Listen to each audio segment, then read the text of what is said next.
First of all, thank you so much for the invitation. It is such a pleasure and always honor to meet together with like-minded professionals, educators, and the attendance just shows that the topics that we discuss together are of great importance, and we definitely Sorry, share the same Miss value. Anna. Hello, Yes, can you hear me? I can. Uh, okay, so let me introduce you. Can I? Of course. Okay. Thank you. So, first of all, I'm thankful to all the guests from throughout Pakistan, from all the provinces. There are 4 provinces in Pakistan, and thank God that people from all the provinces have joined us. So our distinguished speaker of today for today's webinar is Miss Anna, is an award-winning Cambridge qualified language teacher, UK Standards Office CPD accredited international speaker, British certified teacher trainer, ICF accredited coach, and chair of TEFL Kuwait Neurolinguistics SIG. She is also a researcher, therapist, educational consultant, course creator, and author of multiple educational articles and resources on neurocognitive insights, educational neuroscience, cyber psychology, and mental health in education. Anna holds an impressive record of seven degrees and specializations, including neurodiversity, informed practice, medical device science, applied linguistics, neurolinguistics, law, and management.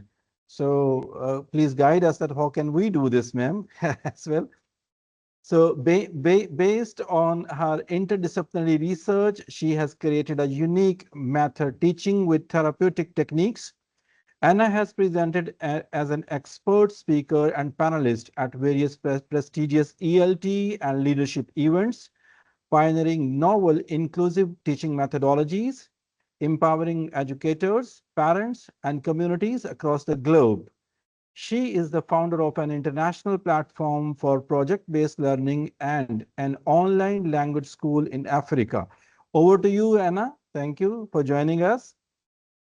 Thank you so much. And again, wonderful to be here. Thank you so much for the introduction.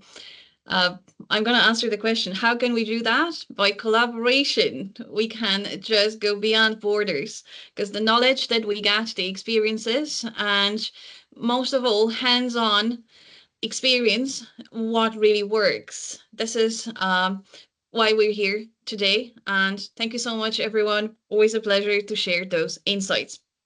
Well, I guess it's time to share the presentation, but let me stress that for every session, I always encourage self-reflection. So at the very beginning, whatever we do, now this time is precious, all right, and valuable. I want you to, please, everyone, think at the very, very beginning, you know the topic for this session, modern, inclusive classrooms with neurocognitive insights. And we all have some insights already there. We never start from zero, never from scratch. It's from experience. I'm going to present my views, my pathways, perspectives, and practices, but I'd be very happy to hear from you as well. And as a takeaway, at least one, at the end of this webinar, I would love to ask you, okay, what is one of the new things you're going to take with you? What is one you're going to adapt or adjust? You don't need to change everything. All right. And the third thing, what is one thing that you feel, and always trust your gut feeling, that, okay, you may need to maybe let go. So the rule of three. Okay. Hope we're all good to go. I'll share my presentation right now. Go and inclusive pathways. It's the one. Here we go. You should see the screen right now, sharing as a full screen right now. Kindly confirm it's all good. Yes, it is. Fantastic. Thanks a million. So just go back to exploring, the word exploring, okay? Psycholinguistic and neurocognitive insights. I always present different domains So in between this session, it's like a lecture style meeting today. I want you to pause and treat this like an activity, chunking, breaking it down to digest the knowledge. Okay. We're exploring together. So please be with me. Thank you for the introduction. I always have this slide there. You can expect bits of education and neuroscience, cognitive science, therapy as well. I'm a teacher therapist, and I've noticed that with certain strategies, methods, with adaptation to different age groups and different needs, especially these days in the digital era, uh, it's very important to be flexible and open-minded, okay, through the neurodiverse lens. Also, there'll be some recommendations to adopt, adjust with a purpose, with a meaning. Sometimes when I work with teachers as an educational consultant as well, that fear that is out there is about changing absolutely everything. No, it does not have to be like that. Meaningful arrangements, okay, to be more inclusive. And you will see in a moment what I mean by that word. So, strategic guidelines for incorporating neuroaffirming practices. I'll be talking about neurolinguistics as well, and even the language around different neurocognitive, neurodevelopmental conditions, and specific learning differences. I present to you here in Ireland, in the UK, we are neuroaffirming, which means that I present the social paradigm, but I will explain the medical paradigm as well, which again, they can coexist. It's about that paradigm, that shift, mental shift, and the mindset around it. At the end, we'll try to create together a roadmap for creating all embracing transformative sessions. So I hope that's clear. Over to you. On that scale 1 to 10, 10 being the highest, right now, as of today, how confident do you feel about discussing neuronormative developmental trajectories within the modern educational landscape? We may have experienced educators with us, I'm sure. We have students and we've invited other individuals. So where are we right now? Where are we meeting? Where you're at?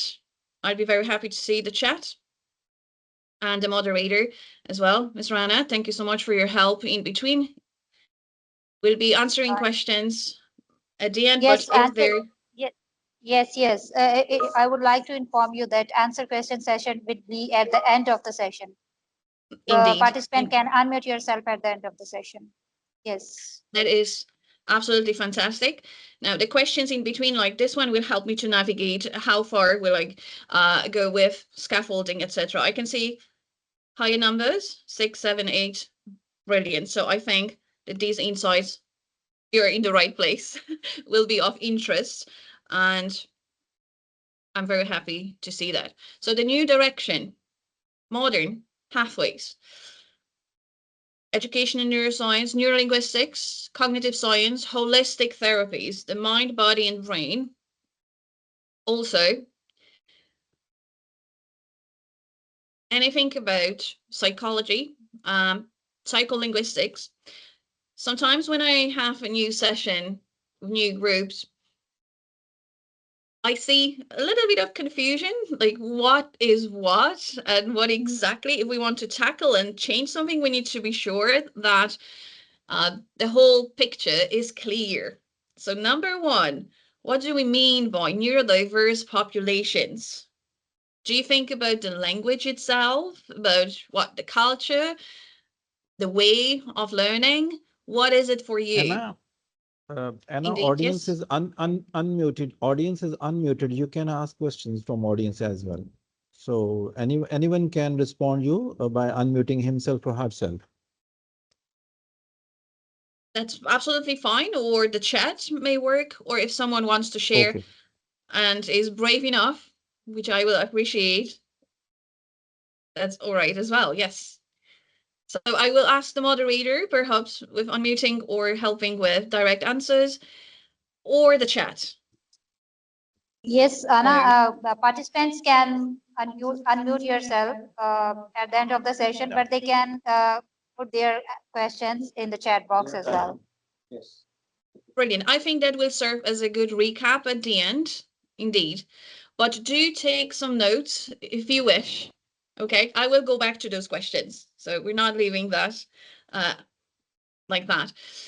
What interdisciplinary neurocognitive insights that could enhance traditional teaching frameworks have you heard of? So we're all following certain frameworks, but what are they? You can put a point so that we'll meet at the end and compare.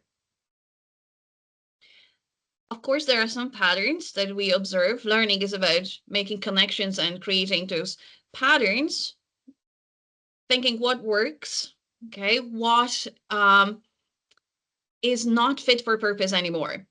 But let's have this broad idea about not just the guidelines or principles as such as the rigid framework, but thinking about emotions in neurodiverse populations, schools, communities, etc., emotions, cognition, mental health, relationships, communication, and digital media use. Even in this room, we have different experiences. And if I started asking each of you individually, we would find some patterns later on. It's like through the kind of research even, okay? What is similar? What should stay? What works? So think this way, please. Regarding the above points, I show them one more time. What have you noticed? And what new challenges do we all face in the digital age? So one more time, I go back, have a think. Emotions, cognition. If you've been teaching for many years, you've probably noticed something. Pick one point, maybe mental health. Okay, I'm encouraging you to think out of the box. And is the situation better, worse, definitely different, because change is inevitable. We're dealing with new conditions, circumstances, and so on. How about communication? How has that changed? What is the pattern? We are now meeting in an online room. It's all digital literacy, and so on. So your insights on a site, I hope you're taking some notes for yourself now. What have you noticed? We need to have that awareness. I always repeat that. Self-awareness. Where I'm at, what I know, what I will need, what works, what can I change? I mention that digital age over and over again, so important, because if we're learning, communicating, processing, we're adapting. And it's so much different when it comes to cognitive overload these days, or FOMO, fear of missing out. I hope that you are present right now, mindfulness in this moment. You're not thinking about anything else. Have a look and have a think about these points. Self-esteem, identity, techno-stress, lack of authenticity, quality of human interactions, okay? Data privacy. These are points, again, we should include. I do separate lectures in cyber psychology, okay, in neurodiverse communities, populations for schools. So just a thing. Now, it's not just the classroom as such, but we are preparing our students and also working with colleagues, so the staff, for the future. The skills they need, again, are not just for now, and we're thinking ahead. So the digital age will play a huge role here. But now let's focus on language cognition and neurodiversity.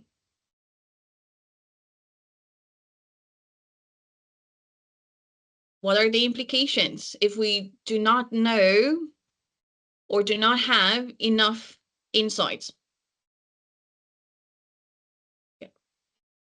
The consequences can be actually challenging, I would say. Another statement that I repeat quite often is that little knowledge can do more harm, okay, than zero knowledge. So if we want to tackle neurodiversity and neurodevelopmental conditions, there will be differences when it comes to ADHD, the autism spectrum, or dyslexia, dyscalculia, dysgraphia, dyspraxia. There are coexisting conditions, okay? Plus, it depends on the age, the environment a person is growing in, growing up, is soaking in, I would say, or it's going to change. It's flexible, it's organic, and it depends on not only the background, but um, the distractions that are in that environment, the triggers that are there, and also whenever we are talking to someone, even this lecture, any conversation, it's through someone's lens. Generally speaking, what we're dealing with when it comes to psychology, there are generalizations, there are deletions, and there are distortions. So always be ready to read up on a topic, to just ask a specialist, go back. One book or one lesson, one session is never enough. Okay? What is the perception? Now, when it comes to neurolinguistics and talking about what the brain can do, neuroplasticity, and more, the linguistic communication. We're implementing right now at this stage psychology and neuroscience, so the structure and the function of the brain, and linguistics, the human use of language. And of course, that's going to differ from country to country, from school to school. What is your paradigm? How much do you want to present, discuss, or change?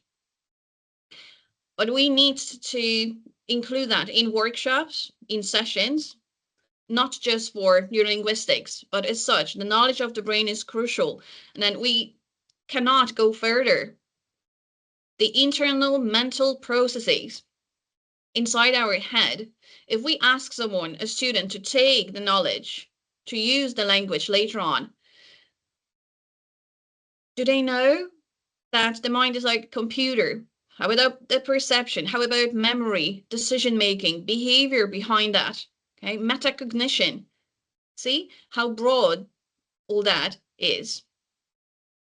So perception, remembering things, and from that, from the head, from thoughts, processing to your emotions, understanding the nervous system, neurology behind it, physiology, to behavior, actually producing things, using the language and communicating effectively. All right? So memory and attention, predictive processing based on memories.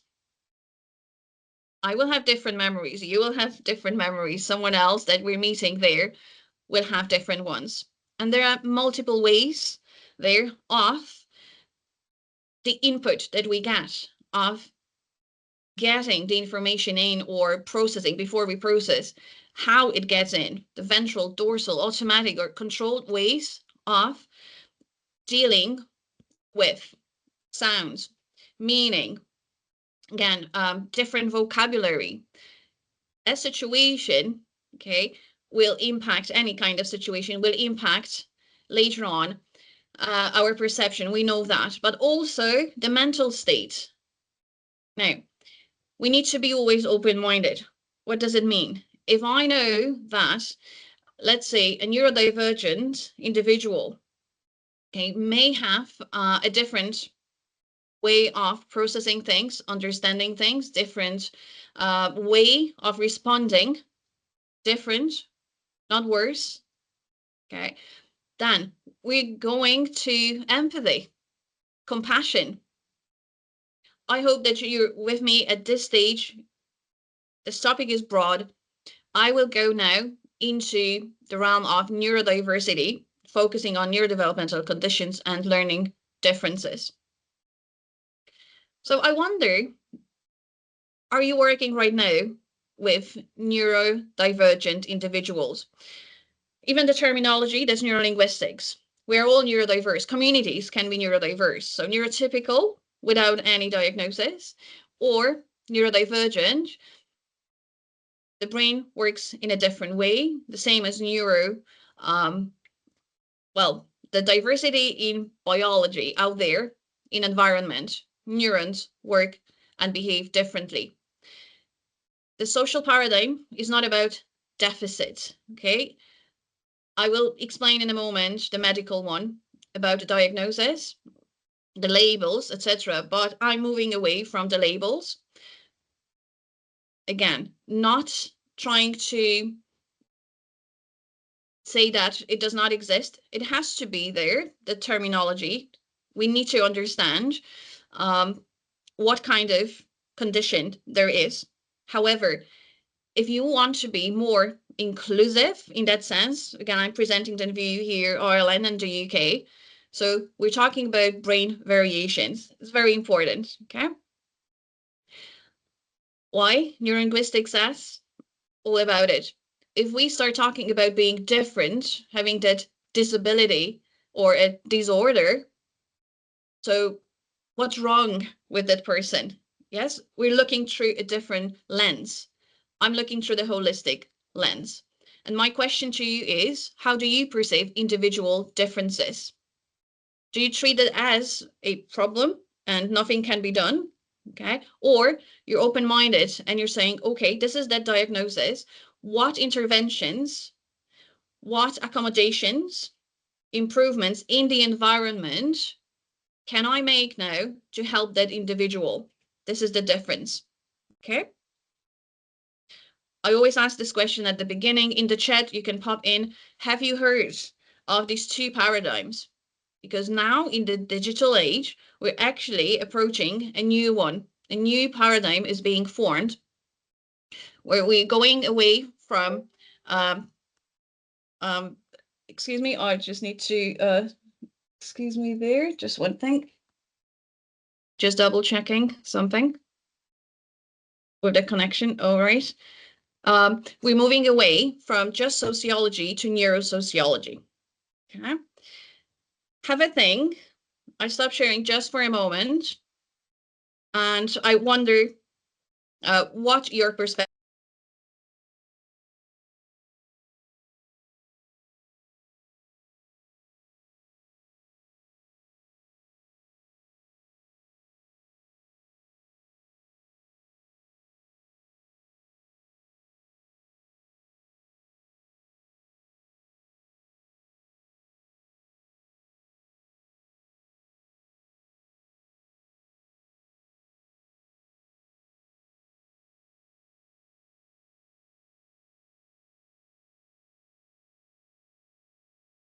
Hello, Anna, are you here? Yes, I am. Just please allow 1 minute for me. I just need to check something, the technical All right. thing. I am here. I'll resume in a minute. Excuse me. All right.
Perfect. Becky in action, thank you so much for your understanding. There's been some technical glitch. I Thank you, miss. resume Doesn't right away. matter. Please Thank you. carry on. Thank you so much. So we're moving now from just the social paradigm to one in digital spaces. Okay. And going back to our slides. I hope that you have that minute of reflection. Medical paradigm is about focusing on what is not working. The social paradigm is what we can do about it. And it's very important that when you come across someone, which paradigm do you want to choose? Okay, and talk about. We're not neglecting, we're not dismissing anything. What we're doing instead is just incorporating that approach. For example, double empathy problem may appear. What is that? Autistic individuals may find it difficult to engage in small talk or in conversations. Things like info dumping or oversharing may happen, or withdrawal or masking. So when we meet someone, we don't know, is that person with a diagnosis or self-diagnosed, does not really matter in that sense, but is that person neurodivergent? So processing differently. We're expecting different things. The more we know and adequate knowledge, specialist knowledge, the easier it is for us to engage and respond. So the other person, again, does not feel excluded, but rather than that, valued. The person feels they belong to that place, okay, to that group. And this is ultimately what we're trying to do as teachers and educators. So here it is, the neurosociological paradigm. We're entering new spaces. So far, we know the classroom, we know the medical realm as well, but a term called escapism, maybe you've heard of that before.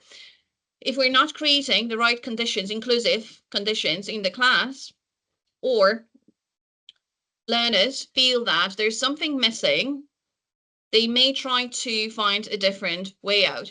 And escapism is that form. So creating an avatar, spending a lot of time in the digital space, digital environment, which is raw, which is different, okay? And we are learning that. There should be a new subject, I believe, not just learning with AI and all about VR, AR, and so on, but learning about the impact. So this is cyber psychology, by the way. But moving on,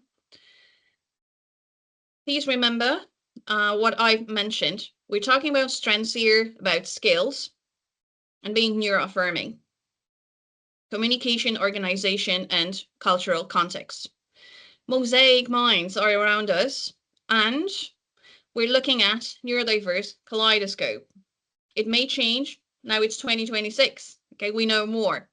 The neurodivergent profiles that appear more often are, please have a look, dyslexia, dyspraxia, dyscalculia, ADHD, but also acquired cognitive conditions. Could be after brain injury, epilepsy, stroke, Tourette syndrome, acquired neurodiversity, mental health, well-being, and other associated conditions.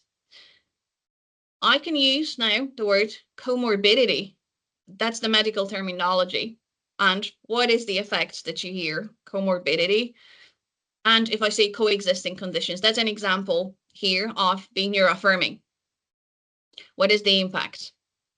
Okay, on processing. There are different profiles, of course, eye contact, social issues, meltdown, stimming, which is a kind of soothing behavior, anxiety, restricted interest, seen in monotropism, or communication problems. I don't like to use the word problem too much because problems are just opportunities to talk, to discuss, opportunities for changes. Executive function, need for routine, especially in autistic individuals. So when we're creating lesson plans or any kind of change, embedding novelty, curiosity, task switching, etc., we should know all that to help our learners. These days, around 20% of the population is neurodiverse. So you may be working Now, some neurodivergent learners. Some will disclose this openly, but I know that in certain countries, communities, there is a stigma and a lot of, again, taboo about what and where. I believe that that comes from just lack of awareness and knowledge. The more we talk about it, the more we can help our learners. That's all about help, okay? Brushing under the carpet would not help. I have learners that would say one teacher just understands so much, but then the other one asks me to do this, and that, and I feel the pressure, and then analysis paralysis kicks in, or the dopamine cliff. I'm just not able to do that. So again, which teacher do you want to be? The open-minded, continuous professional development is key. There'll be a lot of insights, of course, but please not just one session, but learn more. Talk to your learners. Pragmatics over grammar is what happens in autism.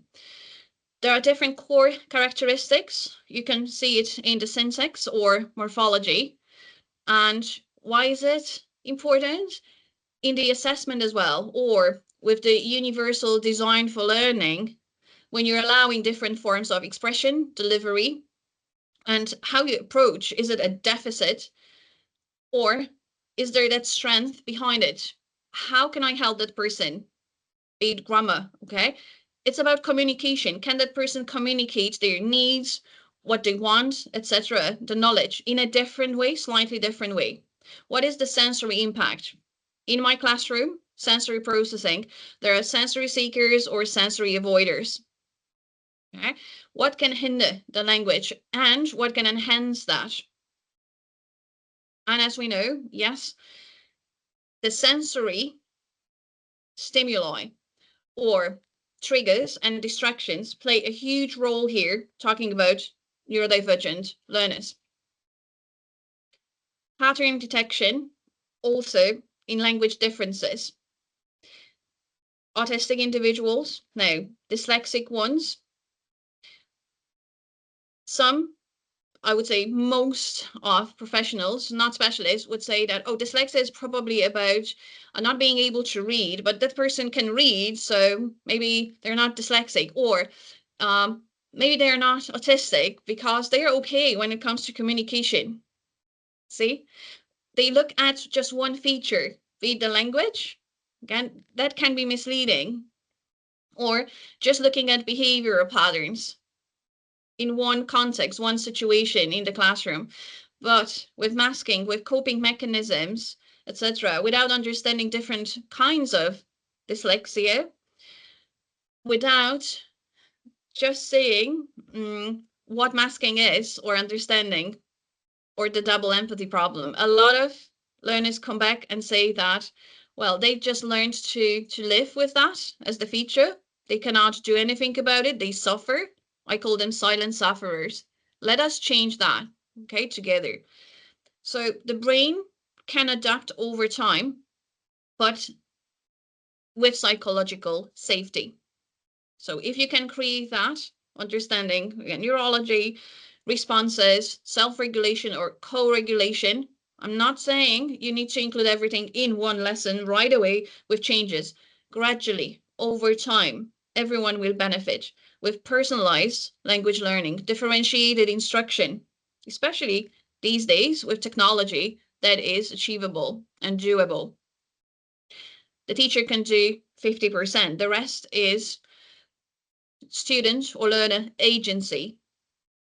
This is what I say, you're emboldening and empowering them this way. Now, with ADHD, difficulties in producing coherent speech, or there might be reduced vocabulary, challenges with some paradigms when it comes to social or, well, the use of language. So see, pragmatics, very important. We're not here in the classroom to fix things, but this is the perception some learners may have, that someone is going to fix me. No, that's okay. You have your strengths, okay? And now let's look what individual learning plan we can create for you, what you can do on your own at home with micro learning, with chunking. Again, with that knowledge, it's gonna be much easier for you. Of course, executive function, number one, okay? Weaknesses in working memory. We see it every time in the class, in engagement. It may not be motivation. It may be hormones or neurotransmitters. Lower accuracy and complexity spoken language. Lots of rephrasing, paraphrasing, and summarizing. That can be done by you as a teacher in the classroom. Isn't that great? In the recap, you can again introduce more vocabulary or prepare some lists beforehand. That will help the learners. So model, teach them all that rather than saying, oh, there is a problem again. No, oh, there is an opportunity for me to help this person out. And reading comprehension would be that point we should look at when it comes to ADHDs. It's not just theory. Let's look at the scans here. So different regions in the brain would get activated when it comes to dyslexia, the reading systems in the brain, articulation, automaticity, and word analysis. All that. Understanding the brain works differently, I need a different approach and a different strategy. I cannot apply something to that person and the same to another one. Okay, we need to meet at that right point. All together, I want to encourage everyone to work on vocabulary systems. Okay, rephrasing, paraphrasing, definitely, communication points, and creating activities where different minds can collaborate, coexist. Where else will you learn what the other response is? It may be the classroom, okay? When it comes to the autistic brain, I wonder if this rings the bell. So the neurotypical brain is in the middle. Then we can see hypoconnectivity or hyperconnectivity. Sometimes it's not about a longer processing time, most likely. However, we need to look at the strengths. So some strengths in autistic learners are actually in vocabulary, in out-of-the-box thinking, fast thinking, reading, yes, or synesthesia, hyperlexia, and other things associated. But two different brains. When a person says, I'm autistic, you need to bear in mind different profiles, okay? The brain is arranged differently, the neurons and synaptic connections. I'm going to flag some other things here when it comes to the autism spectrum. So the double empathy problem has been mentioned. The theory of mind, depending again on the person, it can be when we have the order, the thinking skills, higher order thinking skills, and the pattern. I know what my motive is, what I want to communicate. I may know what you wanted to say, what your intention was, but going above that is communicating, like reading between the lines, almost without words. So I know that you know that I know, or that I don't know. In short, yes, but that might be complex when we're in a neurodiverse community. We presume that someone is thinking the way we do sometimes, or with social norms, most things are about obedience or just doing things as they should be. I'm not talking about norms, uh, strict rules that should be there as a society. I'm talking about interactions, okay, especially with new people, new individuals. That stress that comes with it, social anxiety. And after the pandemic, we are all living in the post-pandemic environment, right? It has changed. It's harder to go from that isolation and harder to form meaningful relationships. Autistic inertia or analysis paralysis can happen quite a lot. So you may think, oh, that person's not responding or they're not engaging. What's wrong with them? You see what lens you're putting on? Or maybe, oh, do I know enough about that kind of profile? If there is a lot of simulation, too much. So The nervous system is dysregulated, overstimulated, too many questions, a lot of things happening. Plus, we come with our baggage in the classroom. Sitting here right now, we all have our things on our minds, right? So we need to be mindful that a person can just shut down. The brain does that. It's not that person's fault. Linguistic and musical syntax processing. So movement and music can help a lot when we're dealing with neurodivergence. I mentioned monotropism, sensory language. Are the learners able to actually describe what is happening inside the body? Here we're talking about interoception or proprioceptive skills, being like my awareness of myself, especially important with dyspraxia, but the response is coming from the body. Quite often they are neglected or they're not visible to a neurodivergent person. Okay, monotropism, channeling, being in that flow. They may forget about eating, doing something else that is necessary, sleep, etc. It all has impacts later on learning, processing, etc. So what is the emotional experience? You can help a person and just encourage them to have a neurojournal. Also, things not many professionals, I'd say, like at school, we may not see that. If you've come across that, you may say, oh yes, some of the learners show those symptoms or signs. If you haven't, that's totally new. Rejection sensitivity disorder. One word can change the perception in the brain and can change absolutely everything. One word. Let's talk more about neurolinguistics in the classroom. Neurodivergent learners process things, again, at a heightened state. So a comment, nasty comment, remark, rolling eyes, etc., tone of voice, change of that is like detecting that kind of pattern is distorted. What did that person want? Oh, they rejected me. They don't want me. Probably I'm bad, or I'm, someone might think I'm stupid. I don't belong here. They don't want me here. And it's a vicious circle. Rumination and looping starts. Thinking, replaying that situation, that context. Learners cannot sleep. They cannot learn. They're only thinking about that situation, what was wrong with them. So rephrase that, be very mindful in the language, okay? Pathological demand avoidance or pervasive drive for autonomy, which I prefer to use, PDA, another coexisting condition on the spectrum. Again, pebbling.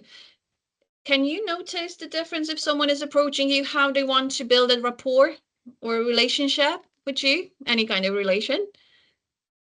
Have you heard of pebbling? That originated with penguin pebbling, like giving little gifts, tokens, etc. It does not have to be verbal. You see how that may differ? If I'm sharing, let's say, a story, you may expect, oh, you're going to comment on this, be with me, etc. Or I may just say nothing, or just not, or not share my own story. Or I may give you something just as a hint that I trust you. I want you to be around. It does not have to be verbal. In fact, with neurodivergent learners, most things are non-verbal. Okay. Memory difficulties. So if you think, oh, you forgot about this, whatever, could be my birthday, date, an occasion, anything like that. So cognitive offloading, we can help learners to encourage them. You don't need to remember everything. Your brain, again, may be overloaded right now, but write down, use some digital applications to help you out with that, okay? Or other things, post-traumatic stress disorder, and so on. That's why therapies work embedded in the lesson. I've created that method for that reason when I started seeing fantastic results. Instead of spending time in a separate therapeutic session, seeing, hearing that, or observing, I can do it simultaneously. So now, when it comes to just various patterns, acquisition, right, but other considerations, cognitive variability, neural diversity, context matters, and dynamic systems. what do you think of when I mention that? Neurodiverse populations with a diagnosis or without a diagnosis, it does not matter. Neurodiverse populations. Think about how you acquire language, how you use it later on. I know learners, and again, neurodiverse minds that can be fantastic, but they would have that problem with actually using the knowledge or presenting the knowledge they have.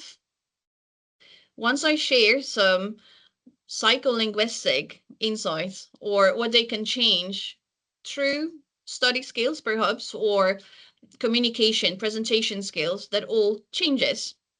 There are some barriers to communication, whether we like it or not. Okay, we're not robots, and actually robots would not do the job properly, I believe, okay, because they need to have a pattern and a program. So we have our own program. And questions to you. At this stage, I've shared quite a lot. What elements, what insights could you introduce to your students? And what barriers have you seen or have you encountered yourself? Multicultural? So we have language, context, situation. And we are social creatures. We won't change that. This is the humanistic element, okay? Human beings, human to human. Now we're starting to interact with machines. And that new paradigm I mentioned should be considered as well. Let's understand our brains, our minds, before we move on and start changing and engaging with, I call it raw interactions. However, right here, right now, the language acquisition should include all those goals or areas, if you wish: communication, cultures, connections, comparisons, and communities. Do we ever compare communication patterns from one country to another country, or we're more enclosed? Important, right? You've probably heard of Hofstede's cultural dimensions. It's not about changing someone, again, forcing someone to behave in a different way, but with adaptations. This is the key word, okay, for common mutual benefit. In conversations, what have you seen? Right. The next, I would say, part would be about neuroplasticity and how we can use it for the benefit. I'm gonna just ask maybe the moderator, is there anything in the chat? Because I was not able to see that while I'm explaining. Just for a few seconds, I stop sharing and Okay. let's see Okay, where let we are. me check this. I'm checking.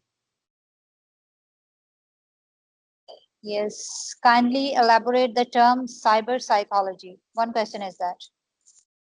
Brilliant. Yes. So cyber psychology is the area of psychology that deals with the impact of digital spaces on our brain. And that's one of my specializations. So I'll be giving more lectures on that.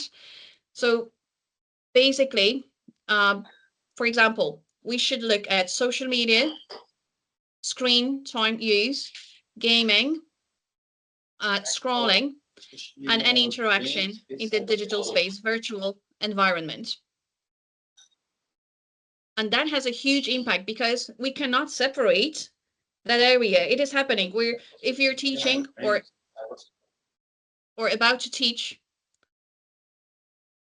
Gen Z, Gen Alpha, we're talking about digital natives, right? It's part of their everyday life, games, etc., etc.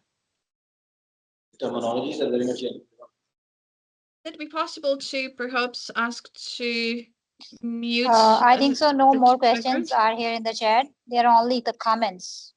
Mm-hmm. Perfect. Yeah. Wonderful. So I'll move on. Thank you so much, everyone. Yes.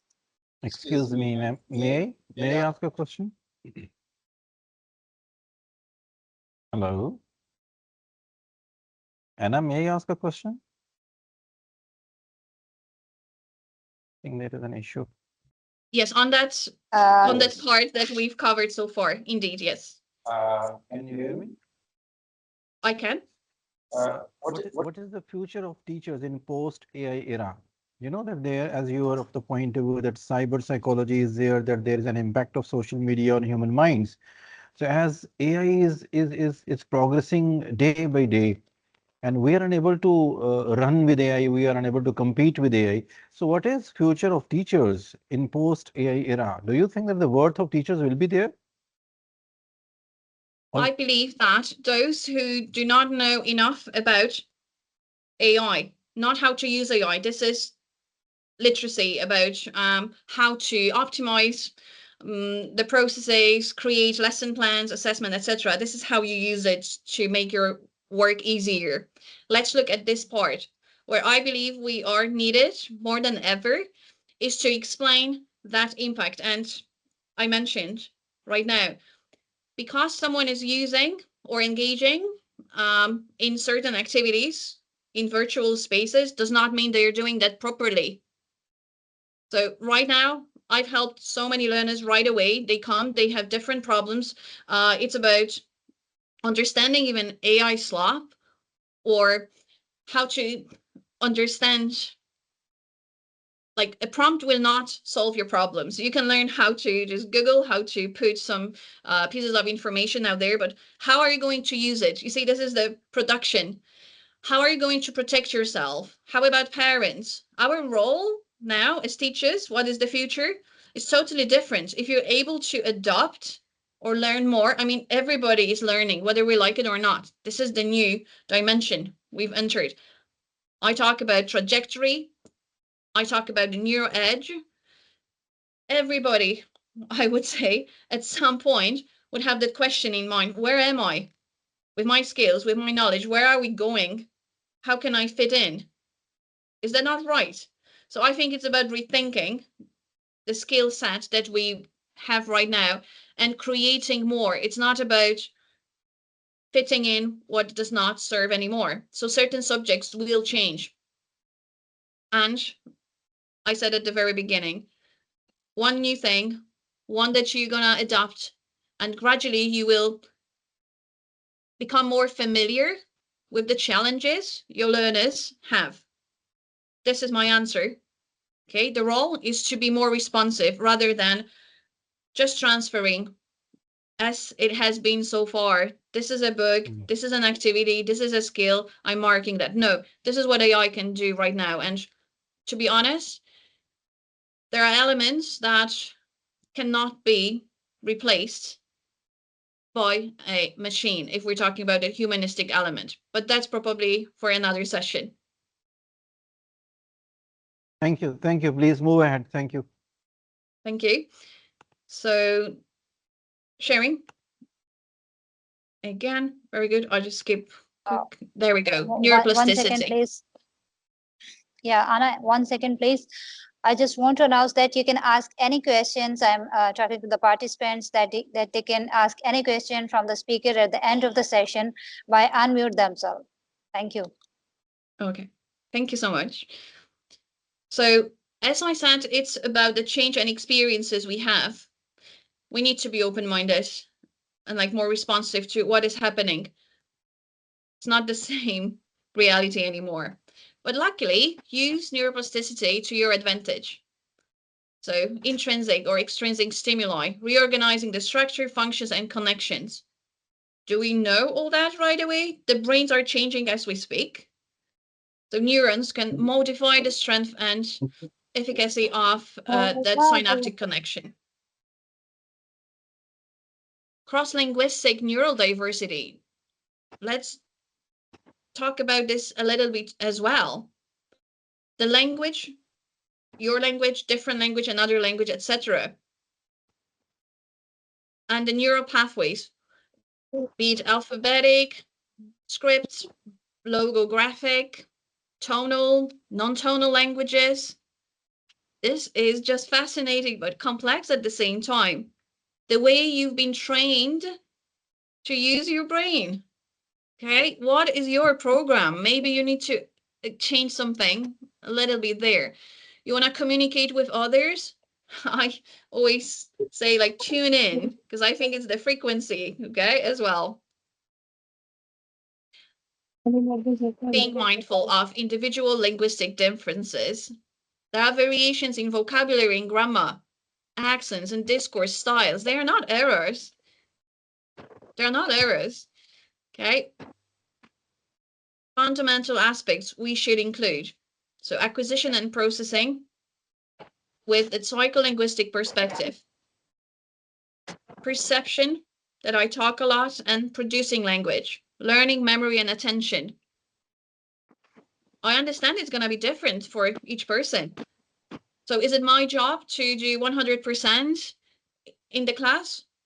No, I believe my job is to talk about it. And again, take that, use it, and do something every single day, because that's just a fraction of life that we can actually see and do something with in the classroom, isn't it? So cognitive overload. My job is to decrease cognitive load in my students, because I know they are, well, overstimulated perhaps. They do not know a lot. There's a lot of confusion. Think about us, adults. And then emotional responses. And linguistic adaptness, proficiency. What are you aiming at? Is it just a score? Is it just a point? Or you're actually thinking of that purpose? You're learning, maybe thinking of one specialization, etc. Do you want to be enclosed there, or do you want to maybe expand, your perspectives there? There's always something to learn, I say. Staying humble, can always learn something different, new from others as well. So questions to you, those blocks and triggers. Some learners have learned to cope, but those coping mechanisms are not healthy. Okay. Sometimes cognitive behavioral therapy can help, but not always. I use a range of different therapies. However, I see those blocks, mental, emotional, social, and remove them as we go. You do not need to be a therapist to diagnose that. You need to be a specialist. I understand that. What I'm encouraging you is to talk about it, that if you feel to a learner that sometimes it's a situation, it's something linked to another thing or person or a word, okay, note it down, discuss it later on with someone. Okay. Some feel that they are never good enough, that proficiency is like they have to do more and more and more and more.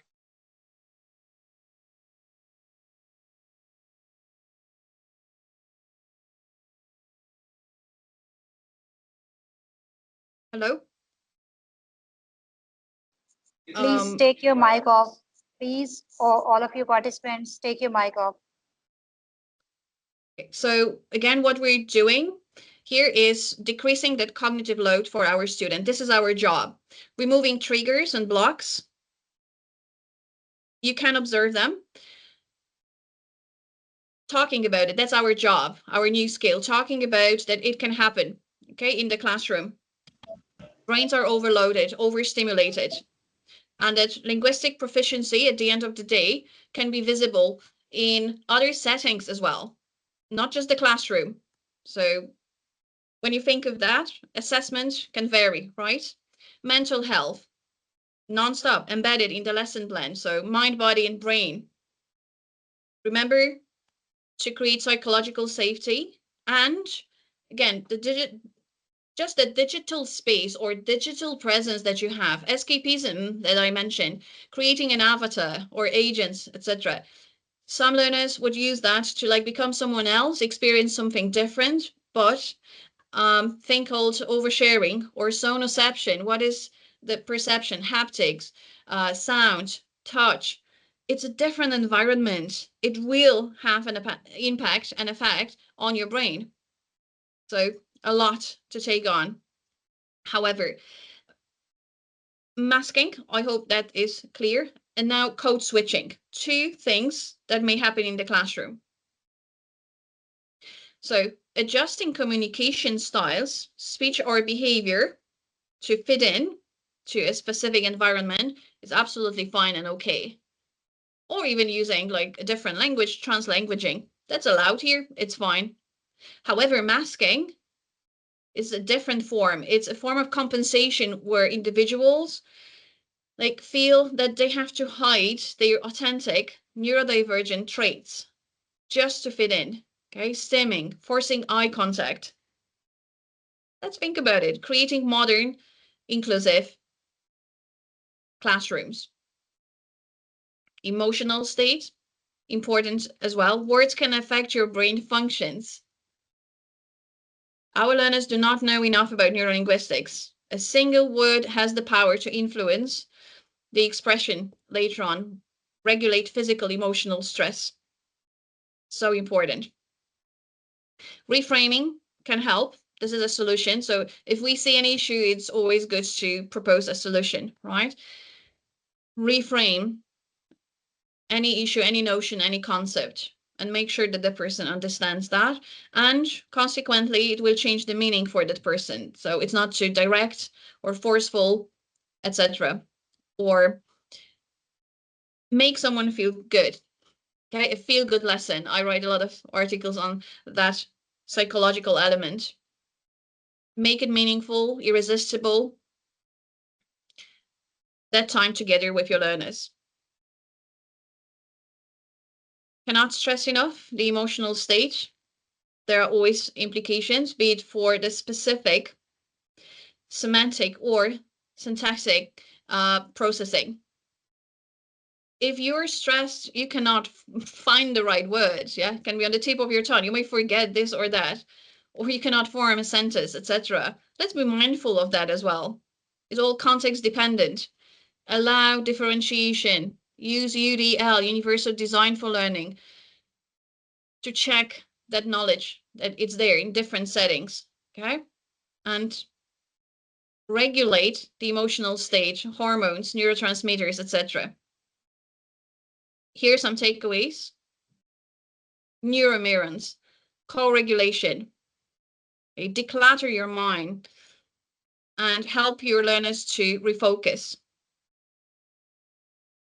For happy hormones, dopamine, oxytocin, endorphins, and serotonin. That should be, I think, the foundation in any workshop. If you've introduced that to your learners or not, I'd be happy to help out, of course. I do realize introducing topics like that may be hard. You may be like, yeah, but how can I do that?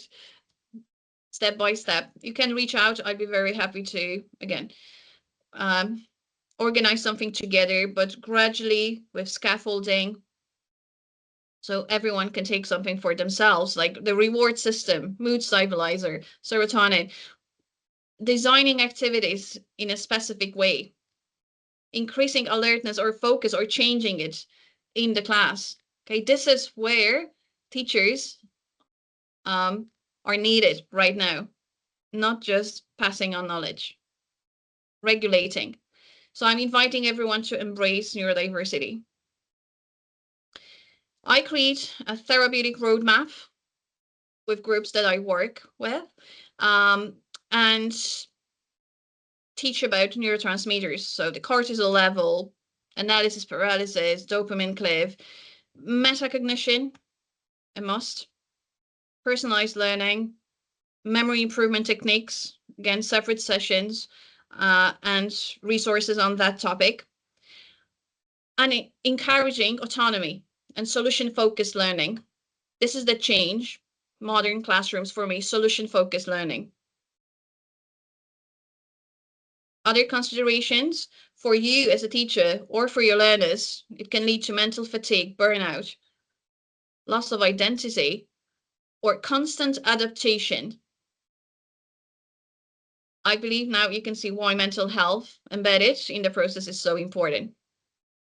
Okay. So, question to you. Can neurodivergent communication be seen as a unique culture, own distinct linguistic norms, registers, and identities? Have I changed your perception a little bit to be more inclusive? Is there any shift that you have observed towards neurodiverse linguistic repertoires? Grammar, Yes, paradigms, yes, of course. settings, morphology. vocabulary registers, and so on. How can we help? Always have that at the back of your mind to avoid amygdala hijack and stress. And I'm in a new environment. Can I fit in? I'm feeling stressed. A learner comes, okay, lonely, confused. This is my role to say like, hey, I understand you. I'm gonna share something with you that will help you. Okay, Anna, everyone. Yes. yes, I have received a message from Dr. Ziad Madoga for you, and actually he is engaged in class now, and he said to me to convey his message to you. He said it was a good session, and especially about psychology. Miss Anna has elaborated the topic so amazingly, and it was a good session. Thank you so much. Is that now the time to recap, or would you like me to continue a little bit more as for the timing? Or we move on to questions. Yeah. I have, yes? Madam, it's up to you. If you would like to ask questions, if you would like to open question answer sessions, it's up to you, ma'am. Okay. And how much time would the audience have altogether? Audience have approximately 30 minutes discussion time. Okay, perfect. So let me continue. I introduce or recap certain points that will be easier for everyone, Okay. if that's okay. Okay. Brilliant. Now I just stop sharing for a moment. Just give me 1 second there, please. Okay. And nobody has left, so it has not been too difficult. Yeah, use humor as well. Guys, you are participating, yeah, smiling. Our role is different, okay? And which neuro-inclusive insights? Cognition, perception, okay, or digital spaces. Take one. I'll be reminding. This is like a, oh, thank you so much. This is like a reminder before I show you a couple of more slides now. And yeah, then we will talk. There we go. Sharing and back in action. Full slide mode. You should see it now. Good. So hope you're taking your notes. Would you say that we should reframe actually interpersonal communication? Slow down, pause, and I think, okay, everything is dynamic. We are on board all together, so inclusive. It's multimodal, not just one way of presenting, not just one way of delivering, etc. We are neurodiverse, and I would say the new term is neuronormative. Is it a norm? How the brains work? Luckily, we know much more about the workings of the brain, education and neuroscience. That should be embedded, I think, in any lesson. So these are pillars of my approach, and you've heard all that today in bits. So cognitive behavioral science, mindfulness, metacognition, neurolinguistics. Okay, of course, not overnight, years here of practice, hands-on applications. But I want to mention one thing, that instead of just social skills, we should put more focus or stress on the sensory system, I believe, behaviors, emotions, and sensory responses. Why? Simply, if you have just one pattern you're learning, yeah, reframing, rewiring your brain, um, what fires together wires together, and you repeat that, and then you have just this one pattern or way of responding. Is that enough? I don't think so. You go to a different country, you have a new group, you're working with new people, and then you're feeling lost and you're relearning everything. How about being more open-minded and know, okay, this is my sensory system, this is my reaction in that situation, this is how I feel, or where is that kind of stress coming? Why is it there? You can actually learn or train your brain to perceive a situation that can be, well, new, stressful, perhaps, different, strange. Because if it's not familiar, something new, your brain automatically will feel like, oh my God, how can I do this? How can I do that? Right? Calm down. Use your senses, okay? Bring it down, balance it out, and then say, I'm excited. The reactions in your body, instead of I'm getting agitated, I'm fidgety. It's like, wow, my whole body is looking forward to that experience. I'm excited, and that's okay, right? Talk to yourself. That's neurolinguistics. Switch it. You can help your learners as well. If they have their mind set on failure, having one experience in mind that, oh, maybe in that exam I failed, or that presentation wasn't up to the standard, or I said something I shouldn't have, or behaved in a different way I shouldn't have. Negative thoughts. I have reminders everywhere of like, think happy thoughts. Mind your mindset. Okay, reset. You're training your brain. It's just wired for uh, some kind of threat or danger for survival. If you know that, okay, thank your brain and say like, okay, thank you, but there's no danger around. I'm okay. I've got that. I do it. Move on. Learn how to remove what's not serving you. Okay. Understand that if you spend too much time there scrolling, that will impact your eyes. That's the auditory system as well. Touch. Use your senses more to activate all areas in the brain. Okay. Go engage in different activities. Add movement, etc. So mind, body, and brain. Self-regulation number one. I have a multi-sensory room as well that I use for sessions. Prepare individual learning plans for any age, Gen Z, Gen Alpha as well, the young minds, but secondary school, university students preparing that. Think about that. Change, okay? Changing skills, or again, adapting to new situations, and trying to find a job at the same time, right? If they are studying or navigating this and that. There's a lot to take in. The language, what if they have a job, but it's hard for them to fit in? See where I'm going with all that?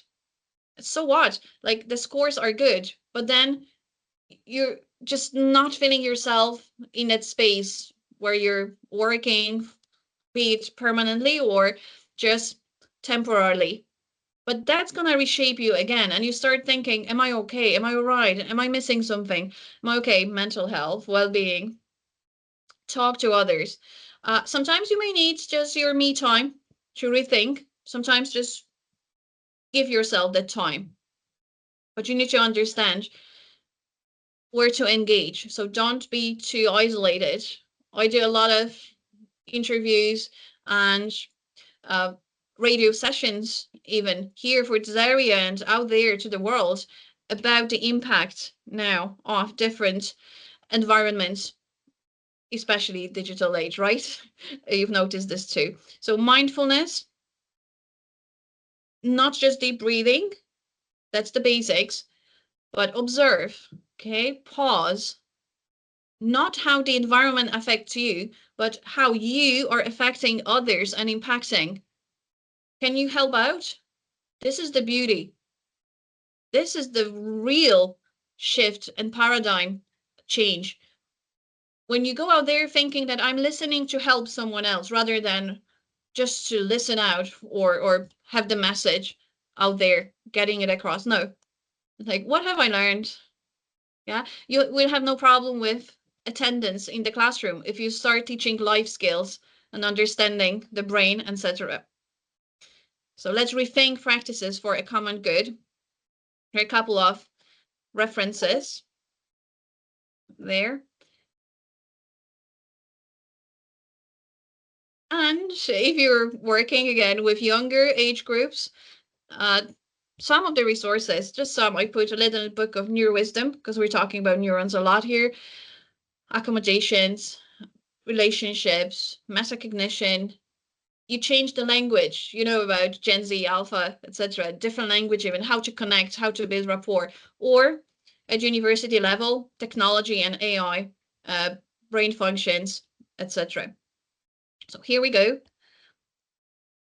I have a QR code for everyone. I've shared specialist knowledge And for me, that's one of the requirements, to just have your insights too. Any questions, I know they may come later on.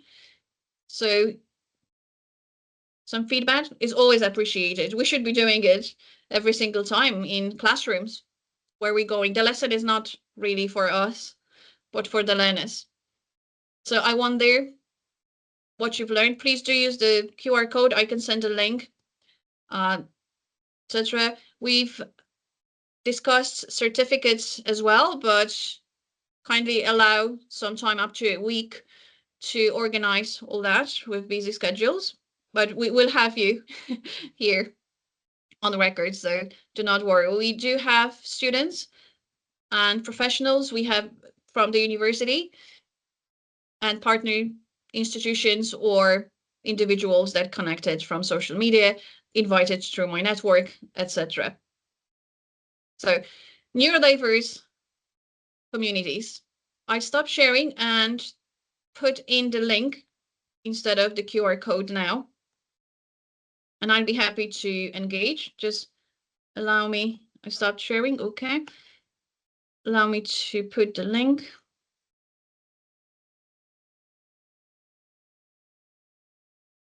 There we go. And the chat there. Miss Anna, Yes, there is. sorry, some of the participants have not could not scan the QR code. Can you please move to the previous slide? Sure. And the link is now also in the chat, direct link. I will share the QR code again. No bother. Dear participants, you can, fill out the feedback form. It is mandatory for your certificates, so fill out this form.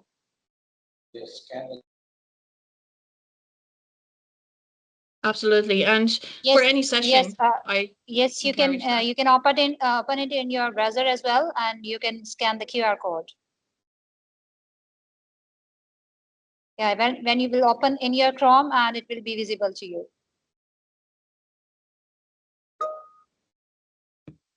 You can write your name, your email, your country of residence, nationality, and fill out this and submit it.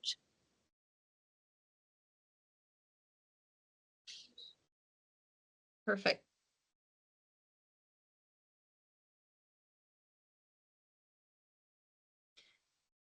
Great stuff. Is that okay to stop sharing?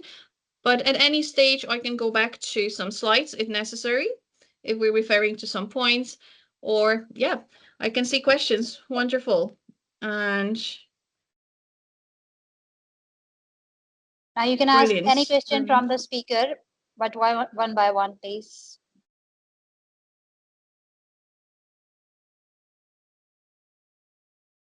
I can see some of the comments or answers were about, yes, cognition refers to mental ability, behavior refers to students' action. Indeed, habits, attention, class participation, the link between cognition and behavior.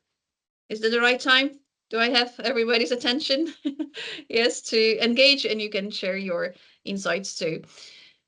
What is the link? The link is direct. So let me mention CBT, the cognitive behavioral therapy here. And everything starts with your thoughts. Okay. The subconscious mind, like what are thoughts actually? Mentally, the mental processes that I mentioned at the very beginning, so psycholinguistic or psychology, where you are, okay, I have some thoughts. Do you believe all your thoughts? Do you know what are healthy, which ones are not? And mental ability to do what? Mental, yes. But we have some kind of capacity. The brain is able to process certain things. Sometimes we cannot, there's a saying, we can, like a bottle cannot read its label. Okay, we think that we process everything is great, fantastic, but we may omit certain things. We may not see some things. So it's better, again, to like look outside of the box, go outside. Is there any pattern? Cognition is about understanding things, putting the dots together. But behavior here refers to students' action. Before we go to that, we need to talk about the sensory system and emotions. It's like a filter. So you have a thought, okay, whatever that might be. Like, I'm going to give a presentation, or I'm going to apply for a job, okay? Do you just apply for a job, write your CV, or just you feel, yeah, I'm already? No, there is that element, okay? Intrinsic, extrinsic stimuli, or the trigger. Are there any blocks? You might say, yeah, I want this job, but maybe. And then there are some other thoughts cutting in or in your way that you have to filter out. There'll be that emotional charge there. So yes, am I ready or not? Feelings. So I always talk about how do you feel about something. Okay, you're fighting eventually against yourself out there. The only limitation you put is your own mind when you think about it. Action or inaction. Yes, students, actions, habits. Habits is by repetition. There are different ways of forming a habit when you have a reward, okay, or different one for pleasure. So if you have set a goal, I want to mention two things about psycholinguistics as well. Set a goal. It may be hard, okay, ups and downs. You need a plan. It's a long term, and there be difficulties. Something that is quick, it could be like for pleasure, binge eating or binge eating, drinking, anything like that, something fast. Habits, there are healthy habits, unhealthy habits, okay? We need to understand the different like areas in the brain would get activated. If I'm setting a quick goal, I'm going to the shop and do something, or I'm going to the gym, okay, and I will see the goal, delayed gratification, later on in a year's time, in 2 years' time. Now everything is changing because young minds are used to uh, getting that quick instant reward. So the dopamine level, okay? What is the link? I mean, the link we can analyze from different perspectives, from cognition to emotions, filtering them out, to behavior. And it can be, again, if you can overcome your blocks. Some people just don't do something out of pressure or due to pressure. Your own pressure, social, family, cultural. Okay, that's a very good question, and thank you so much for asking it. Because if you feel that in the classroom some learners are not engaging, um, they're not active enough, or they are what, daydreaming, talk to them. Okay, find out what it is. Thank you so much, ma'am. Okay, participants, if you want to ask any question, you can ask from the speaker now. Oh, okay, I'm audible to you? Yeah, Yes, you are I can hear audible. you. Okay, thank you. My question is related to the inclusive system because you were saying about the everything, how the brain is working. My question is this: in the during classes or the pressure of the completing the syllabus, how could the student or the teacher getting to identify or screen the child or can diagnose the child about if she or he is suffering with any other diversity like uh, ADHD or some learning difficulties, dyslexia, and other things. And one more thing, in all this session, we are not imposing the stigmatization. So how could it possible in a class of 40, we are not going to be stigmatize the student and work on it? Indeed, very good question. And quite often I get this. How can we, yes, teachers feel the pressure to diagnose. No, there's no need to diagnose. But the approach I take is with certain activities, like a simple writing task can show you, okay, everyone will do that in the classroom. 5-10 minutes, up to you, 15 minutes. But you will collect the writing pieces later on and keep just for yourself. It's not that you're sharing, that they need to discuss, working in pairs. No, individual work. Once you know, okay, how to see the symptoms of dyslexia or dysgraphia, the shape of the letters, okay? Or the person could not write down within that certain period of time, or would complain that, oh, I just feel that pain in my hand, etc. They will report this sooner or later, or you will see. So fonts, something we can do, the size of the font or the background we use when displaying certain things, for everyone on the screen. Having the neuro journal may help a lot.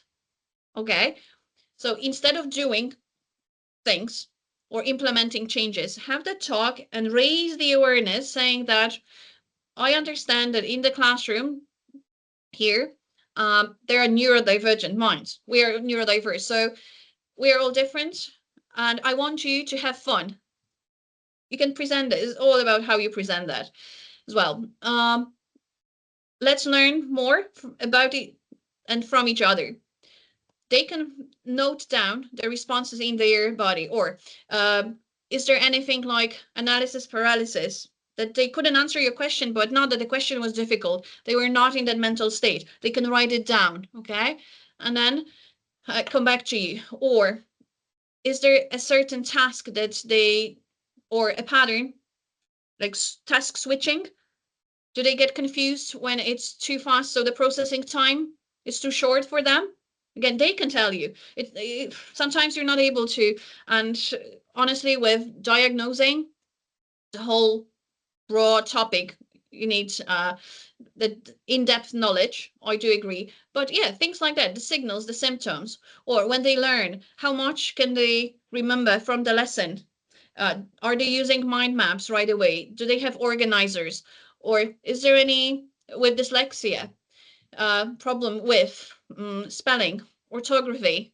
Or most learners would realize that something is wrong or challenging, wrong in a way that I'm trying as a learner, but I just can't remember that. Or I'm in an exam and just like, I've learned suddenly nothing, like blank page. I cannot put 2 + 2 together. Um, or maths or any other subject is the sequence and the order. These are questions that you can ask your learners. They don't have to like put their hand up and say, oh yeah, I have a problem. Who would do that? No one would like to say like, or be visible out there, but make them think. Maybe they have a different way of perceiving or learning.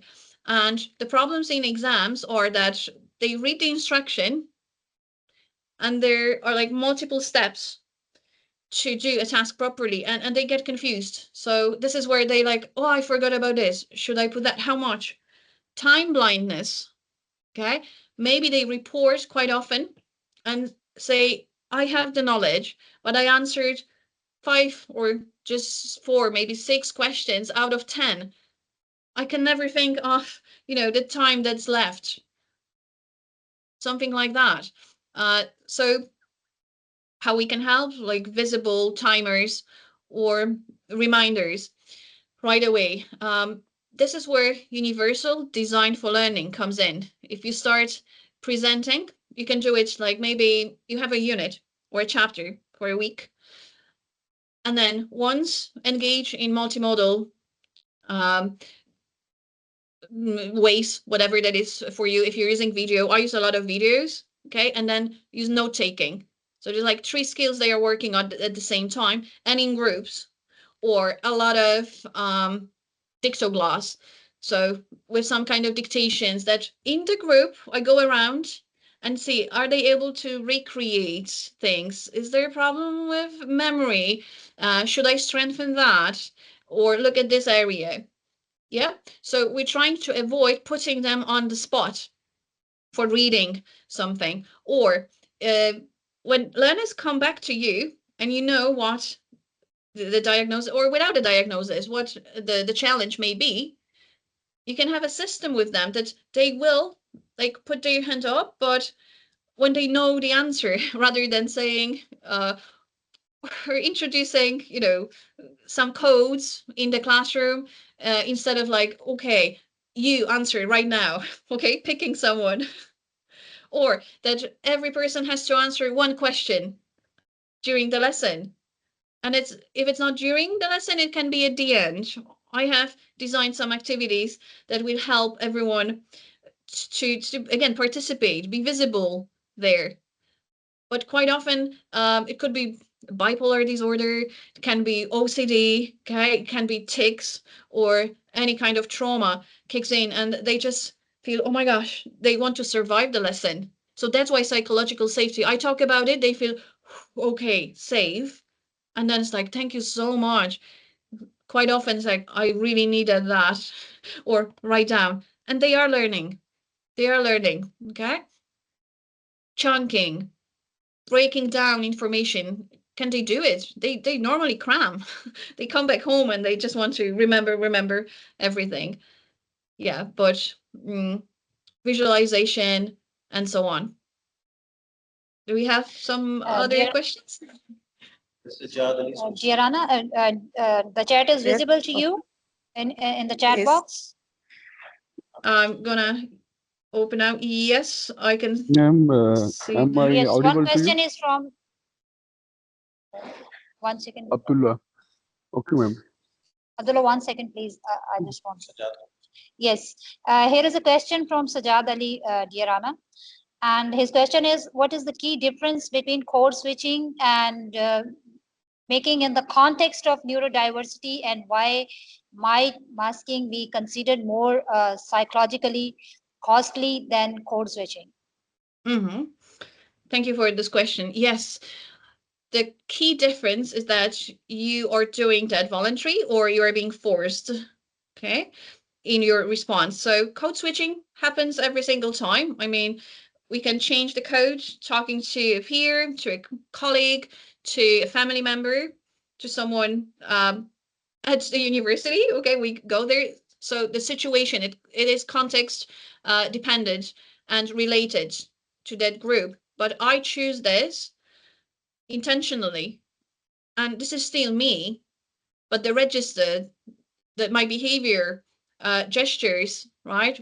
What I should do, what I should not do in that particular context, just for everyone else. But I'm still myself. So I'm not really forcing. It's the tone of voice. It can be like part of that could be dress code, okay? That you don't go wearing the same clothes here and there. So now linguistically or behaviorally, same thing, but it's voluntary and you feel like, okay, that's me. But masking, that's something else. You're scanning the environment, putting on that mask, saying that, okay, this person behaves that way, answers this way. This one, how can I fit in? This is what students do a lot. They're not being themselves. That pressure that they don't even answer, they don't answer the way they want to. Just pretending to be someone else, like the person I've just met, just to laugh at the same joke, yeah, or fit in. So unfortunately, that pressure comes with it. They can't find true friends. That's really sad. When their coping mechanism is masking, saying that, oh, I go out there, I just survived those 2-3 hours, come back home and I'll be myself. But then they are isolated and lonely. So masking is forced. Okay, if an autistic person is forced to like look into their eyes right away, or oh, you're not looking, or you did not answer, or etc. When we're telling someone your behavior is wrong, that's not what I expect. You don't like me, or ADHDers are very forgetful. Okay, they may be like rushing, asking other things, etc. You may be like, "Are you even here? Like right now, in the moment?" Or some may look away or start another topic. It's like, "Hey, I have not finished yet." That's rude. See what I'm saying? So masking would be like, "Okay, okay, all right," and you can Okay. see micro expressions. Okay. Ma'am, am I audible to you? Yes, you're right. Ma'am, session was full of interest and information. Here I want Oh, sorry. I cannot hear now. Yeah. I want you to put some more light on reframing interpersonal communication. Reframing. Ma'am, you have Yes. So first. yes, ma'am. Reframing interpersonal communication. Perfect. Yes. Ready to answer. Okay. Thank you for that. So interpersonal. Are we talking about just the classroom or the community or like in one country or neurodiverse like right now? Okay. Reframing. To reframe, we need to have a framework first. So what are the standards? Do we know? Like, do everybody here knows already what neuroaffirming language is? But if I start using neurodivergent, right, or info dumping, or monotropism, or like a difference, learning difference, or a superpower, etc., you'll be looking at me like I don't know this framework at all, or I'm doing it to help others for the common good, because I know that initiating the topic, right, will make the conversation better. It will flow. Someone will engage, someone may not, but it will spark the discussion. So reframing, communication. What is the purpose, you see now, of the communication? That I just tell you all those things and she said, like, fair enough, I'm going home now and eat my lunch or something else. Or you'll be like, wow, that's interesting. I'm going to try a conversation with my group and say, could be anonymous, or you can just ask some questions or a survey, right? Do they know about how do they learn, how they process? I ask 3 questions sometimes at the end of the lesson and say, guys, hey, is there something that you feel, not that call for action, that you feel is missing? Like that, do you know who you can go to? Do you have someone to talk to about this or that? Okay, what is changing? Tell me. And they love that. Ultimately, we love sharing. Okay, so to change something with the meaning fit for purpose for the learners. Okay, for teachers, the main struggle is that it's sometimes bottom up rather than top to bottom approach, whole school approach, and the paradigm that not just one teacher is trying to change the world, but everyone on the board and say like, wow, let's try and see what happens. You can only expect good things if you do it step by step. Not a big change, but we are inclusive right now. Start conversations, invite other people, then change policies, and you have a new framework. Enhanced.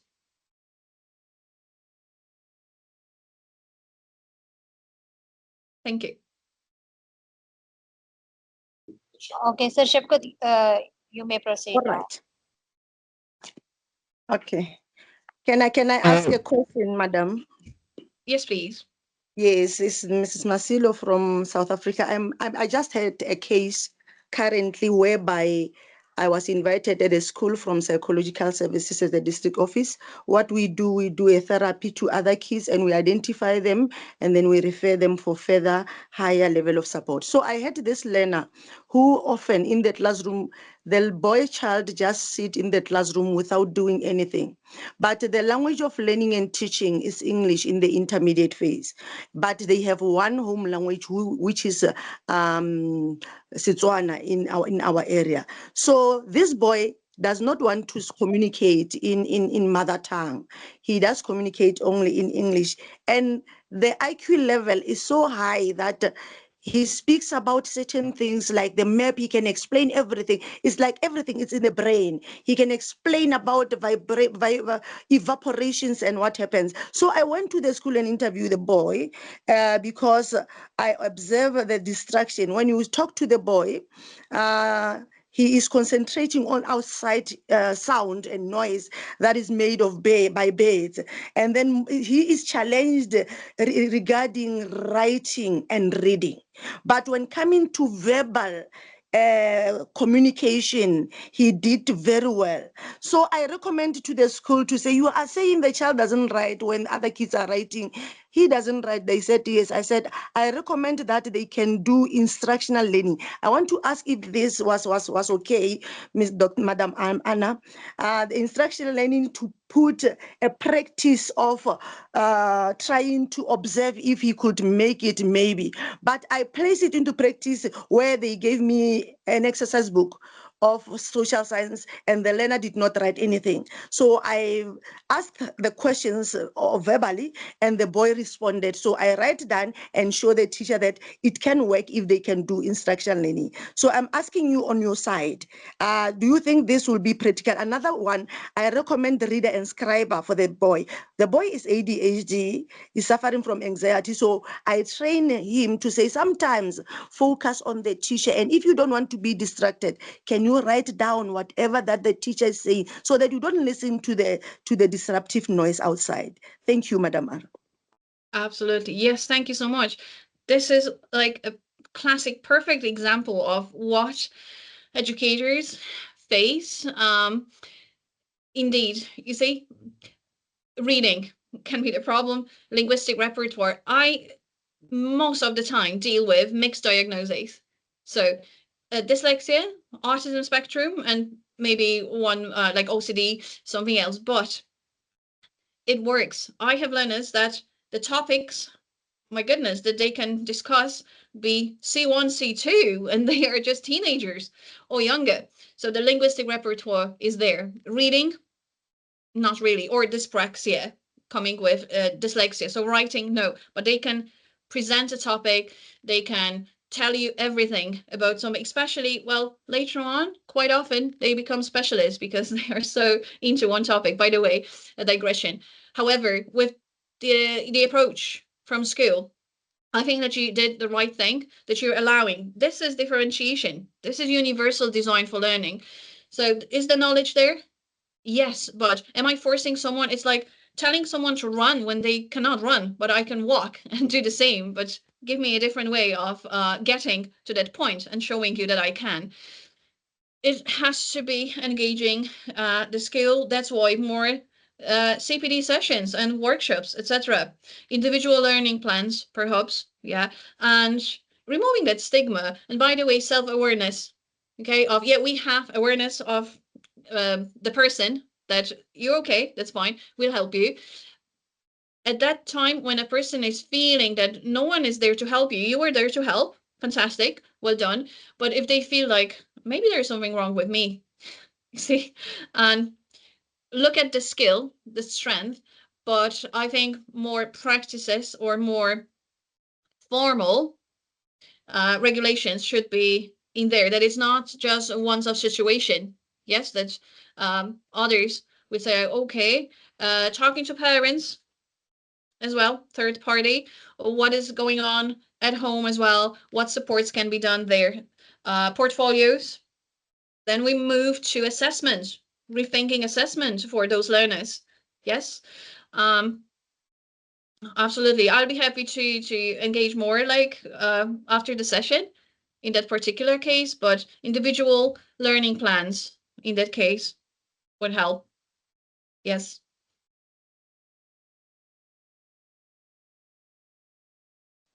Perfect. Thank you. Last question, please. Uh, Hello, madam. Thank you very much for the thoughtfulness and the great ideas. And I have just one clarification as one of the madam who was speaking from South Africa, she also elaborated one situation. And I want to discuss about Pakistani situation. As you talk about language processing and acquisition, in that there was one point, cognitive load. So sometimes it's unload the cognitive leads. Sometimes it gives unnecessary information instead of approaching towards the academic realities. Keeping in view the same thing, like when we talk about the behavior and mental health, in our culture, sometimes it is really very much difficult to convince the parents that their child is having a psychological issue. Visiting to the psychiatrist, people think that it is a kind of shameful act and it is a disrespect or self-esteem on them. So by Indeed. keeping in view like learning disabilities, it's really good for the teachers. But when we go towards the reality and at the grassroots level, teachers are not very well trained. On the contrary, when we collaborate with academics as well as to the grassroots realities, it is having a huge contradiction towards academics as well as towards the learning. Instead of giving to like cognitive aspects, we deal with the personal things. So how to deal with these kinds of situations? Well, sometimes when there is that denial, right, or neglecting, brushing under the carpet, like no, or just yeah, it happens with many parents that they don't want to actually um agree with be the diagnosis, or trying to like go around that. Maybe it will pass. Okay, no need for interventions right now. Maybe just temporary. I know that. And in certain countries, because the medical paradigm is so strong there, I mean, we need to call things as they are and to avail the right route. We have some yes, we need to call things and know what we're dealing with, so a proper diagnosis. But from there, now the thing is, I ask the question: do you really want to help your child? Just being that honest, do you really want to help your child? If so, Definitely, definitely. Yes. If so a then child, let's be if a honest teacher is about it. very much aware about it, if a teacher is really Mhm. very much aware about the real problem, then definitely every teacher is having a responsibility and he wish to help. Indeed.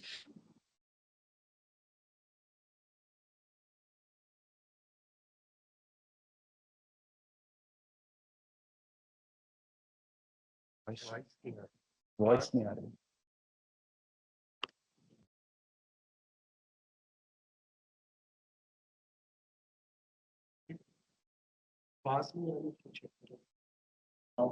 Anna, your voice is not audible. Okay, it started now. Hello? Yes.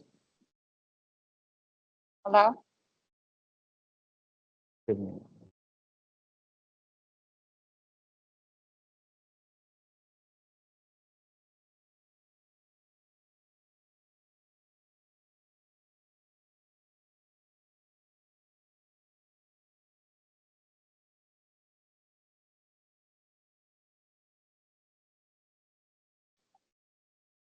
Hello, Anna, am I audible to you? Was that Your muted voice for is, a second yes, and yes, I did it's not fine now. mute? Yes, Yes, it's fine now. I did not. Okay, Yeah, some yeah. glitches. Apologies. Yeah, I just realized because It's okay, it's okay.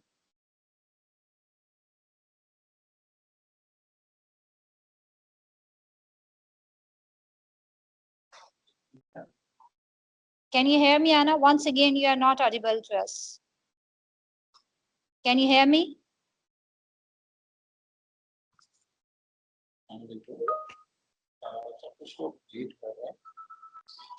Madam Anna, you are not audible. Dear Anna, can you hear me, please? Can you hear me? Your voice is not audible to us.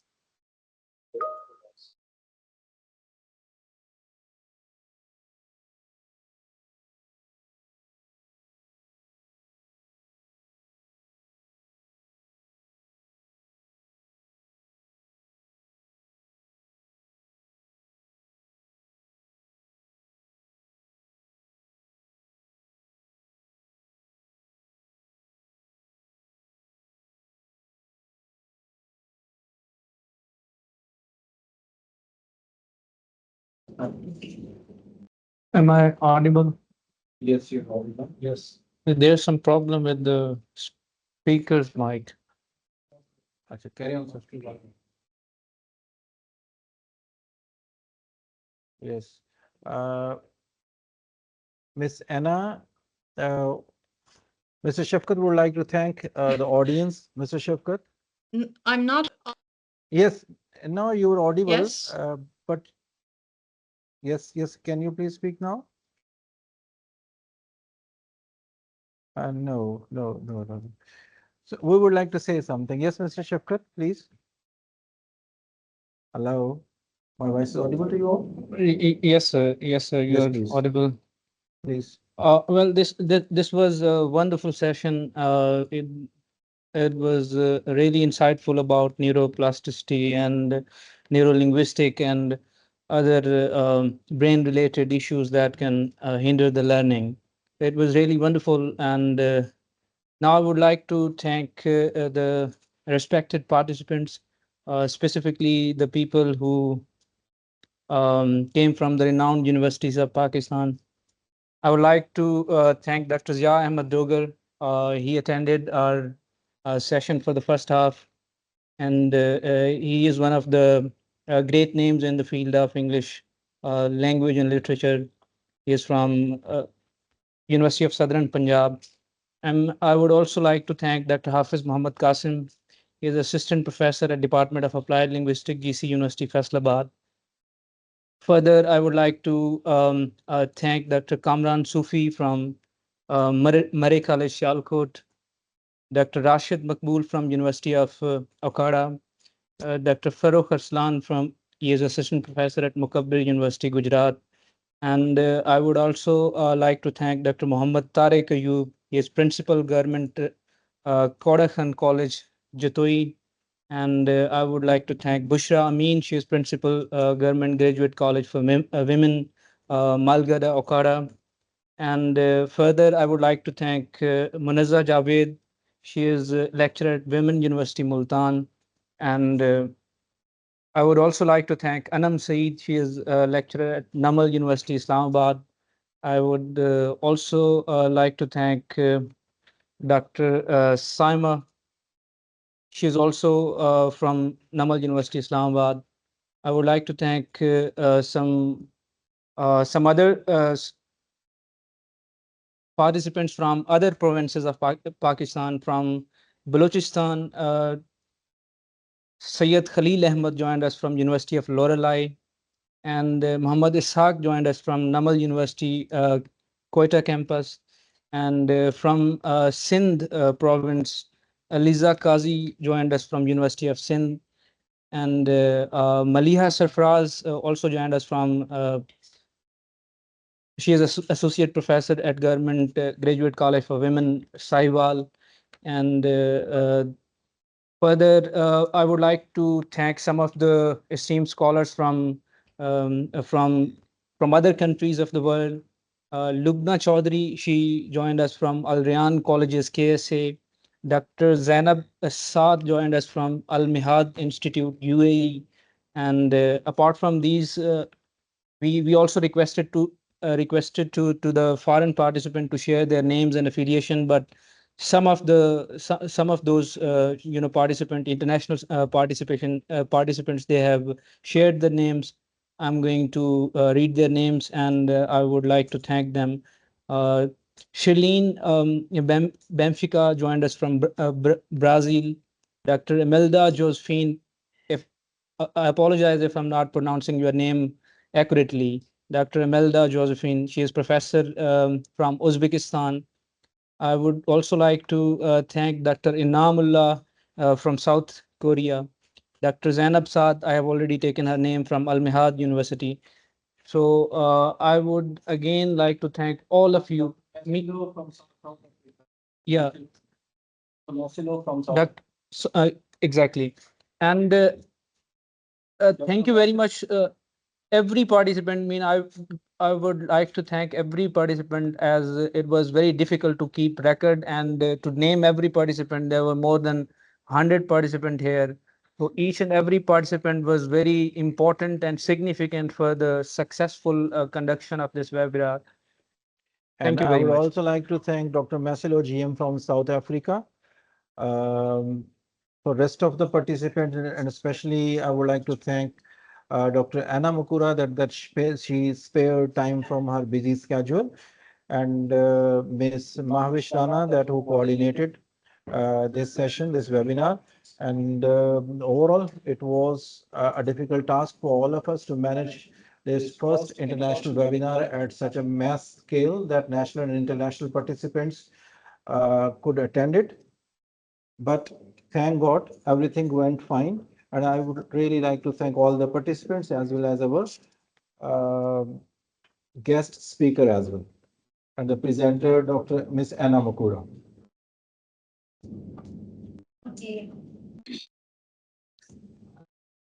Okay, as we come to the end of today's enriching session, I would like to express my heartfelt gratitude to Ms. Anna Makara for the past 2 years we were connected. Thank you so much for accepting my invitation and for your time. And my heartfelt thanks to distinguished guests, respected faculty members, and participants from around the world for joining this session. A success with your valuable presence and engagement. A special note of appreciation to the organizing team and everyone who contributed behind the scenes to make this international webinar possible. Thank you once again, Anjali. We hope that we welcome you I can hear in now. our future academic events. Thank you. Thank you, everyone. Thank you.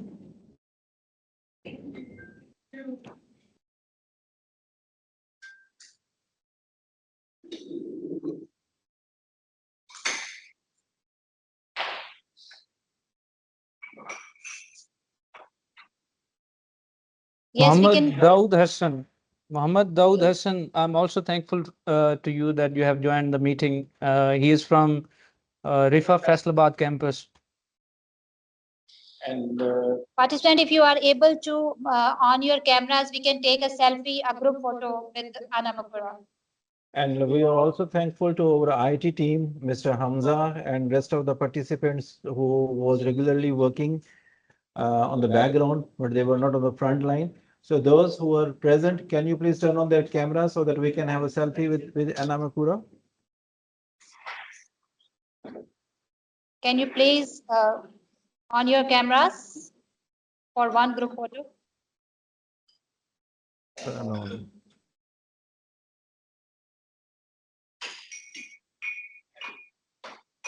Yes, it is. Okay. So, can I take a screenshot of that?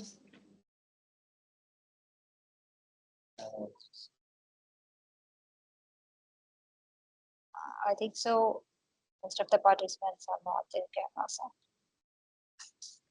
Link is the camera picture banana Priya. Picture बनाए प्रिया. From here.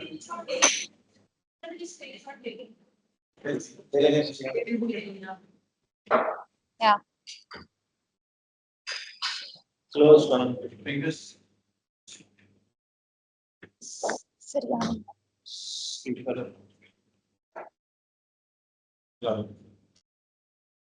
Mike.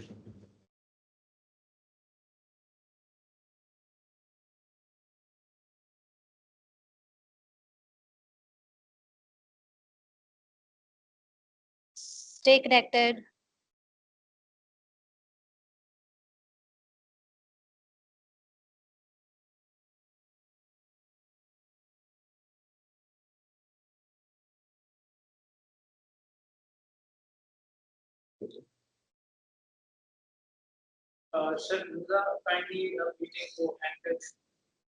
Okay, Anna, thank you so much for your time once again.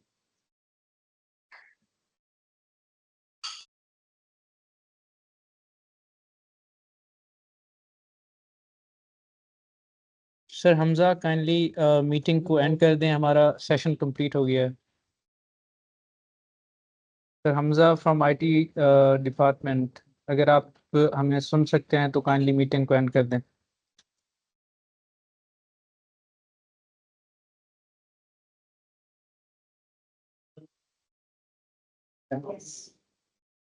Mic off.